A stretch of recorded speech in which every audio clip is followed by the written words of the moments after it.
स्वामी Keshavanand Mahavidyalaya Laxmangarh Alwar BA second year geography online class में आपका स्वागत है। तो देखिए, हम बीए सेकेंड ईयर का पहला अध्याय है संसाधन भूगोल का अर्थ एवं विषय क्षेत्र। तो देखिए, संसाधन किसे कहते हैं और संसाधन होते क्या हैं, ठीक है। तो संसाधन किसे कहते हैं? जिनके द्वारा मानव की आवश्यकताओं की क्या होती है, पूर्ति होती है, जिस पर मानव की आर्थिक स्थिति निर्भर करती है, वो क्या कहलाते हैं? संसाधन कहलाते हैं, ठीक है। तो देखिए, संसाधन भूगोल के अंतर्गत संसाधन भूगोल में पृथ्वी तल पर पाए जाने वाले ज्ञात अज्ञात, अर्थात संसाधन भूगोल में किन किन चीजों का, विशेषताओं का अध्ययन किया जाता है। तो संसाधन भूगोल की परिभाषा में बताया है, अर्थ में संसाधन भूगोल पृथ्वी तल पर पाए जाने वाले ज्ञात अज्ञात जिनकी जानकारी प्राप्त है और जानकारी नहीं भी प्राप्त है, ठीक है, प्राकृतिक तथा मानवीय संसाधनों की खोज। जो प्राकृतिक चीजें पाई जाती हैं, प्राकृतिक विशेषताएं पाई जाती है पृथ्वी तल पर, उनकी खोज तथा मानवीय संसाधनों की खोज, जिनके द्वारा मानव की आवश्यकता की पूर्ति होती है, उन संसाधनों की खोज, उद्भव, उनका उद्गम, ठीक है, उनका उत्पादन कहाँ होता है, कहाँ पाए जाते हैं, उनका उद्गम क्या है, ठीक है, उद्गम क्या है, उनका उद्भव क्या है, उनका वितरण, कितने क्षेत्र पर वो संसाधन पाए जाते हैं, कौन कौन से उनके क्षेत्र होते हैं, ठीक है। और इसमें विद्यमान स्थानिक भिन्नता, उसमें पाए जाने वाले जो संसाधन हैं उनके क्षेत्रों में क्या क्या भिन्नताएं पाई जाती हैं, ठीक है। उपयोग, जो संसाधन पाए गए हैं उनका किस प्रकार उपयोग होता है, प्रतिरूपता संरक्षण का अध्ययन, ठीक है। अब धीरे धीरे जब लगातार हम संसाधनों का उपयोग करते जाएंगे, प्राकृतिक संसाधनों का, तो धीरे धीरे क्या होंगे, समाप्त होने की कगार पर जाएंगे। तो इसलिए उनका संरक्षण करना, ठीक है, उनको बचाना, संरक्षण करना का अध्ययन करता है। कौन करता है ये अध्ययन? संसाधन भूगोल करता है, ठीक है। अर्थात वर्तमान में संसाधन भूगोल में न केवल ज्ञात संसाधनों का अध्ययन होता है, अर्थात वर्तमान में संसाधन भूगोल के अंतर्गत न केवल ज्ञात संसाधनों का ही अध्ययन होता है, अर्थात जिनके बारे में जानकारी प्राप्त है उन संसाधनों का अध्ययन नहीं होता है, वरन अज्ञात संसाधनों की खोज, जिनके बारे में जानकारी प्राप्त नहीं है, टेक्नोलॉजी के द्वारा, ठीक है, ज्ञान के द्वारा, शिक्षा के द्वारा अज्ञात संसाधनों क्या करना, खोज करना, ठीक है, खोज तथा उपलब्ध संसाधनों के उपयोग तथा अब उनकी खोज कर लिया हमने संसाधनों की, अब उनका क्या करना, उपयोग करना, अपनी आवश्यकताओं की पूर्ति के लिए क्या करना, उपयोग करना, ठीक है। उपयोग प्रतिरूप को ध्यान में रखते हुए, उनके उपयोग प्रतिरूप को ध्यान में रखते हुए उनके संरक्षण, ठीक है, उनका उपयोग करके, और उनका उपयोग होने के बाद ऐसा नहीं वो समाप्त हो जाए, तो उनका क्या करना, संरक्षण एवं विकल्प तलाशने की रणनीतियों को महत्व दिया जा रहा है, ठीक है। इन सभी का अध्ययन संसाधन भूगोल में क्या किया जाता है, किया जाता है, ठीक है। संसाधनों का क्या किया जाता है, अध्ययन किया जाता है संसाधन भूगोल के अंतर्गत। तो ये थी संसाधन भूगोल का अर्थ। नेक्स्ट पॉइंट होता है संसाधन भूगोल का विषय क्षेत्र, ठीक है। संसाधन भूगोल का विषय क्षेत्र भूगोल की विभिन्न शाखाओं की तरह ही भूगोल की विभिन्न शाखाएं पाई जाती है, जैसे भौतिक भूगोल है, मानव भूगोल है, ठीक है, और ऐतिहासिक भूगोल, राजनीतिक भूगोल, ठीक है, भारत का भूगोल। तो ऐसी इसकी बहुत सारी क्या होती हैं, शाखाएं होती हैं। तो इसी प्रकार भूगोल की विभिन्न शाखाओं की तरह संसाधन भूगोल का भी एक निश्चित विषय क्षेत्र होता है, ठीक है। अन्य भूगोल की शाखाओं की भांति ही संसाधन भूगोल का भी एक निश्चित विषय क्षेत्र होता है। एक अलग से किताब होती है संसाधन भूगोल की, एक विषय क्षेत्र होता है जिसमें हम पृथ्वी तल पर उपलब्ध, जिसमें हम पृथ्वी तल पर उपलब्ध प्राकृतिक संसाधनों का, जिसमें जो पृथ्वी तल पर पाए जाने वाले प्राकृतिक संसाधनों का मानव द्वारा उपयोग प्रमुख है। संसाधन भूगोल के अंतर्गत पृथ्वी तल पर, ठीक है, पृथ्वी तल पर उपलब्ध जो प्राकृतिक संसाधन है उनका उपयोग कौन करता है? मानव करता है। इसमें प्रमुख विशेषता होती है। इस प्रकार मानव सभी संसाधनों का मुख्य संसाधन है। इस प्रकार जो मानव होता है वो सभी संसाधनों का क्या होता है? मुख्य संसाधन होता है, क्योंकि मानव अपनी आवश्यकताओं की पूर्ति के लिए विभिन्न प्रकार की तकनीकी के द्वारा, ठीक है, ज्ञान के माध्यम से, शिक्षा के माध्यम से नई नई क्या करता है? खोज करता है। इसलिए ही मानव को सभी संसाधनों का मुख्य संसाधन बताया है। वर्तमान में संसाधन भूगोल के विशेष क्षेत्र को, वर्तमान समय में संसाधन भूगोल के विशेष क्षेत्र को निम्नांकित 4 भागों में विभाजित किया गया है, ठीक है, जिसके अंतर्गत पहला पॉइंट आता है प्राकृतिक संसाधनों का उद्भव तथा वितरण, अर्थात जो प्रकृति में पाए जाने वाले संसाधन होते हैं उनका उद्भव कहाँ से होता है, ठीक है, और उनका वितरण किन किन क्षेत्रों पर पाया जाता है, इसके अंतर्गत हम अध्ययन करेंगे, ठीक है, प्राकृतिक संसाधनों का उद्भव तथा वितरण। दूसरा पॉइंट होता है मानव संसाधन तथा वातावरण से संबंध। जो मानव संसाधन है, आवश्यकताओं की पूर्ति हो रही है, वो संसाधन है, उनका वातावरण से क्या संबंध पाया जाता है, ठीक है। संसाधनों के उपयोग का अध्ययन। अब हमने खोज के द्वारा, तकनीकी के द्वारा, ज्ञान के द्वारा, शिक्षा के द्वारा, ठीक है, जिन संसाधनों का क्या कर लिया है? खोज कर लिए, उनका संसाधनों के उपयोग का अध्ययन, उसका किस प्रकार उपयोग किया जाएगा, इसका अध्ययन संसाधन भूगोल में किया जाता है, ठीक है। संसाधनों खोज के फलस्वरूप उनका हम उपयोग किस प्रकार करेंगे। और संसाधन प्रबंधन एवं नियोजन। अब जो समाप्ति की ओर जा रहे हैं उनका प्रबंधन करना, ठीक है, उनका संरक्षण करना, इसके अंतर्गत अध्ययन किया जाएगा। तो सबसे पहले देखते हैं हम प्राकृतिक संसाधनों का उद्भव तथा वितरण, ठीक है, अर्थात प्राकृतिक जो संसाधनों का उनका उद्भव कैसे होता है, ठीक है, और उनका वितरण कहाँ कहाँ पाया जाता है, ठीक है।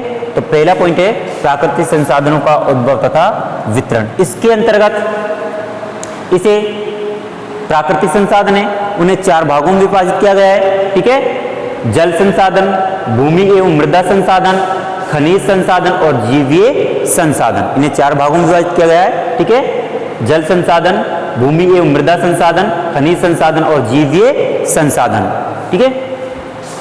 तो ध्यान दीजिए, जल संसाधन के अंतर्गत, ठीक है, जल जीवन का प्रमुख आधार होता है, ठीक है।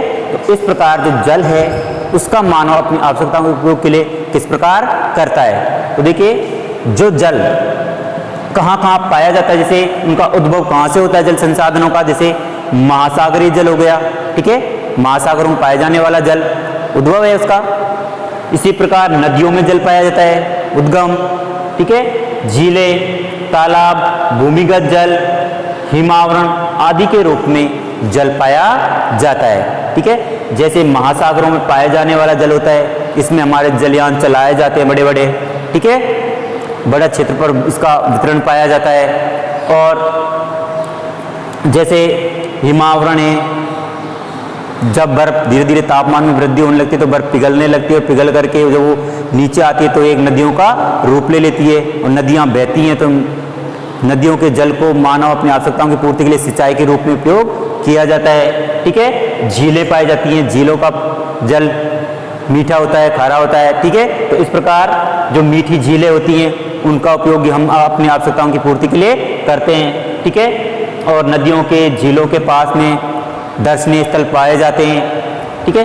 तालाब है, भूमिगत जल है, भौम जल होता है जो भूपरपट्टी के नीचे से निकाला जाता है, ठीक है, जिसके अंतर्गत हम सिंचाई के उपयोग के लिए लाइनें डाल करके अंदर, ठीक है, और बोरिंग लगा करके, ठीक है, इंजनों के माध्यम से, ट्यूबवेलों के माध्यम से, ठीक है, सिंचाई के उपयोग में कार्य करते हैं, पेय जल के उपयोग में काम लेते हैं, ठीक है। तो इस प्रकार ये कौन सा प्रमुख प्राकृतिक संसाधनों में पहला पॉइंट क्या हो गया हमारा? जल संसाधन। जल मानव का प्रमुख आधार होता है जो अपनी आवश्यकताओं की पूर्ति के लिए इस जल का क्या करता है? उपयोग करता है, ठीक है। दूसरा पॉइंट आता है भूमि एवं मृदा संसाधन, ठीक है। तो देखिए, भूपरपट्टी का ऊपरी आवरण क्या कहलाता है? मृदा कहलाती है, जिस पर विभिन्न प्रकार के छोटे छोटे जीव जंतु, ठीक है, और वनस्पति का आवरण पाया जाता है। इसके अंतर्गत वनस्पति एवं जीव जगत का अस्तित्व निर्भर करता है। भूमि एवं मृदा संसाधन पर वनस्पति एवं जीव जगत का अस्तित्व क्या करता है, निर्भर करता है, क्योंकि भूमि की जो ऊपरी परपटी होती है, मृदा होती है, उस पर हम फसल बोते हैं, ठीक है, तो फसल प्राप्त होती है, हमें खाने के आवश्यकता क्या हो रही है, पूर्ति हो रही है, ठीक है। और छोटे छोटे जो जीव पाए जाते हैं जैसे कि दीमक है, केंचुआ है, ये जीव भी भूमि में, मृदा में पाए जाते हैं, ठीक है। तो इसलिए वनस्पति एवं जीव जगत का अस्तित्व किस पर निर्भर करता है, भूमि एवं मृदा संसाधन पर निर्भर करता है, ठीक है। तीसरा पॉइंट आता है हमारा खनिज संसाधन। ये सभी चल रहे हैं जो प्राकृतिक संसाधन होते हैं। तीसरा पॉइंट होता है खनिज संसाधन। तो देखिए, खनिज संसाधन मानव जीवन का प्रमुख आधार होता है, ठीक है। तो इस प्रकार अन्न की भांति तो खनिज संसाधनों को 3 भागों में विभाजित किया गया है, ऊर्जा संसाधन खनिज, धात्विक खनिज और अधात्विक खनिज, ठीक है। ऊर्जा संसाधन खनिज किसे कहते हैं, जिनके द्वारा ऊर्जा उत्पन्न की जाती है, ठीक है, जैसे कि बस है, ट्रक है, रेलगाड़ी है, इनको चलाने के लिए हम पेट्रोल डीजल का क्या करते हैं, उपयोग में लेते हैं, ऊर्जा प्रदान की जाती है, ठीक है। इस प्रकार ऊर्जा संसाधन खनिजों के अंतर्गत जैसे कोयला है, पेट्रोलियम है, प्राकृतिक गैस है, आणविक खनिज होते हैं, के अंतर्गत सम्मिलित किया जाता है, ठीक है। कोयला पृथ्वी के अंतर्गत, ठीक है, पृथ्वी के भूपरपटी के नीचे से निकाला जाता है, ठीक है। और कोयला है, पेट्रोलियम प्राकृतिक गैसें होती है, इनका निर्माण किसके द्वारा होता है, लावा के धीरे धीरे ठंडे होने के फलस्वरूप बड़े बड़े पर्वतों का निर्माण हो जाता है, फिर उसमें धीरे धीरे गैसों के माध्यम से कोयला, पेट्रोलियम, प्राकृतिक गैसें, इनका क्या होता है, निर्माण होता है। तो इस प्रकार इनका क्या हो गया, उद्भव हो गया, और इनका वितरण अलग अलग क्षेत्रों पर क्या पाया जाता है, अलग अलग पाया जाता है। जहां पर जैसे कि भूपरपटी में विभिन्न प्रकार के पेड़ पौधे जब भूकंप आते हैं तो पेड़ पौधे क्या हो जाते हैं, नीचे दब जाते हैं, और दबने के फलस्वरूप धीरे धीरे सड़ने गड़ने लगते हैं, तो गैसों की वहां उत्पत्ति होती है, तो उसके फलस्वरूप कोयले का क्या होता है, निर्माण होता है धीरे धीरे करोड़ों वर्षों में, ठीक है। तो इसी प्रकार पेट्रोलियम होता है, प्राकृतिक गैसें होती हैं, आणविक खनिज होते हैं, तो ये सभी हमारे क्या होते हैं, ऊर्जा संसाधन खनिज कहलाते हैं, ठीक है। धात्विक खनिज किसे कहते हैं, वे खनिज जिनमें क्या पाई जाती है, धातु पाई जाती है, कठोर होते हैं, वो हमारे धात्विक खनिज कहलाते हैं, जिनके अंतर्गत धातु पाई जाती है, जैसे लोहा है, तांबा है, सोना है, चांदी, जस्ता, प्लेटिनम, मैग्नीज आदि, ठीक है। इनमें क्या पाई जाती है, धातु पाई जाती है, और धातु के उपयोग से हम विभिन्न प्रकार के संसाधनों क्या करते हैं, निर्माण करते हैं। तो इस प्रकार खनिज संसाधनों में दूसरा पॉइंट आता है हमारा धात्विक खनिज, जिनमें धातु पाई जाती है, प्रगलन क्रिया द्वारा विभिन्न प्रकार के संसाधनों का क्या किया जाता है, निर्माण किया जाता है, जैसे लोहा, तांबा, सोना, चांदी, जस्ता, प्लेटिनम, मैग्नीज, ये सभी क्या हैं, धात्विक खनिज हैं, ठीक है। अधात्विक खनिज वे खनिज जिनमें धातु नहीं पाई जाती है, अधात्विक खनिज कहलाते हैं, जिनमें धातु नहीं पाई जाती है, ठीक है, जैसे अभ्रक, जिप्सम, गंधक, पारा, ठीक है, इनमें धातु नहीं पाई जाती है, वो हमारे अधात्विक खनिज कहलाते हैं। तो ये सभी थे हमारे खनिज संसाधन। नेक्स्ट पॉइंट आता है जीवीय संसाधन, ठीक है।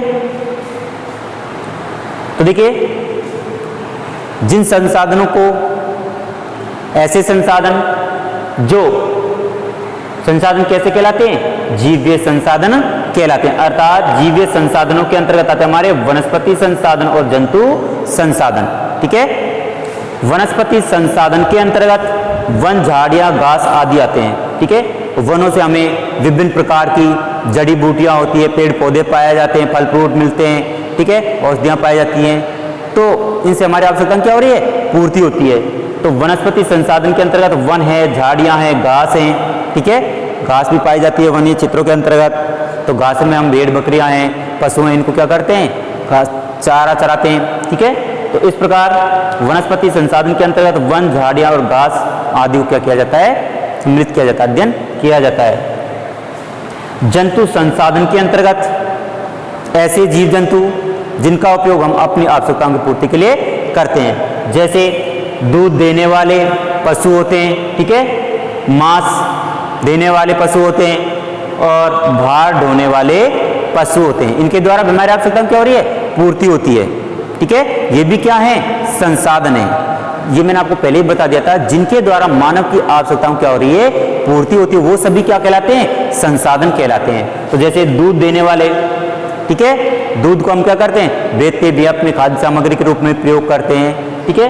और इसी प्रकार मांस देने वाले जो जीव होते हैं, ठीक है, जैसे कि बकरा होता है, ठीक है, और मुर्गा है, तो ये सभी क्या है? मांस देने वाले जीव हैं, जिनको हम अपने खाद्य के रूप में प्रयोग करते हैं, जिनसे हमारी आय में क्या होती है? वृद्धि होती है, ठीक है। और भार ढोने वाले पशु होते हैं, ठीक है, जैसे कि भार ढोने वाले पशुओं के अंतर्गत हमारे ऊंट होते हैं, ठीक है, ऊंट हैं और घोड़े होते हैं। तो ऐसे जीव जंतु जो भार ढोने के काम में आते हैं, एक स्थान दूसरे स्थान पर जाते हैं हम, ठीक है। तो इस प्रकार, और मछलियों को पकड़ कर हम आयात निर्यात करते हैं, खाद्य के रूप में प्रयोग करते हैं, ठीक है। तो ये सभी होते हैं हमारे प्राकृतिक संसाधनों का उद्भव तथा वितरण कहा जाता है। अर्थात वे संसाधन, वे प्राकृतिक संसाधन जिनके द्वारा मानव की क्या होती है? आवश्यकताओं की पूर्ति होती है, ठीक है। उनका उद्भव कहाँ कहाँ पाया जाता है प्राकृतिक संसाधनों का, और उनका वितरण किस प्रकार पाया जाता है। जैसे कि जल संसाधन हो गए हमारे, महासागर, नदियां, झीलें, तालाब, भूमिगत जल, हिमावरण आदि क्या है? ये जल साधन होते हैं, ठीक है, जल संसाधन होते हैं। भूमि एवं मृदा संसाधन, भूपरपट्टी का ऊपरी आवरण, ठीक है, मृदा कहलाता है, जिसपे छोटे छोटे जीव और वनस्पति का अस्तित्व निर्भर करता है, ठीक है। खनिज संसाधन होते हैं, ये भी क्या है? प्राकृतिक संसाधन है, प्रकृति के द्वारा इनका क्या हो रहा है? निर्माण हो रहा है, ठीक है। तो जैसे ऊर्जा संसाधन खनिज हो गए, धात्विक खनिज हो गए, अधात्विक खनिज हो गए। ऊर्जा संसाधन खनिज, ठीक है, जैसे कोयला है, पेट्रोलियम, प्राकृतिक गैस है, आणविक खनिज होते हैं, ठीक है। धात्विक खनिज जिनमें धातु पाई जाती है, जैसे लोहा, तांबा, सोना, चांदी, जस्ता, प्लेटिनम, मैंगनीज आदि, ये क्या है? हमारे धात्विक खनिज होते हैं। अधात्विक खनिज अभ्रक, जिप्सम, गंधक, पारा, ये सभी क्या है? हमारे अधात्विक खनिज होते हैं, ठीक है। ये हमारे खनिज संसाधन है, जो जिनका निर्माण किसके द्वारा हुआ है? प्रकृति के द्वारा हुआ, और मानव अपनी आवश्यकताओं की पूर्ति करता है, ठीक है। जीवीय संसाधनों के अंतर्गत वनस्पति संसाधनों में आते हैं वन, झाड़ियां, घास, ठीक है। और जंतु संसाधन के अंतर्गत आते हैं दूध व मांस देने वाले पशु और भार ढोने वाले पशु तथा मछलियां, ठीक है। तो ये था हमारा प्राकृतिक संसाधनों का उद्भव तथा वितरण।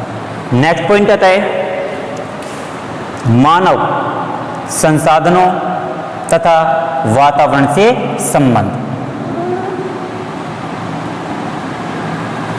मानव संसाधन तथा वातावरण से संबंध, अर्थात मानव संसाधनों में किसी प्रदेश की जनसंख्या का वितरण तथा इसके गुणात्मक पक्षों में शारीरिक शक्ति, ठीक है, मानसिक क्षमता तथा स्वास्थ्य आदि का अध्ययन प्रमुख होता है।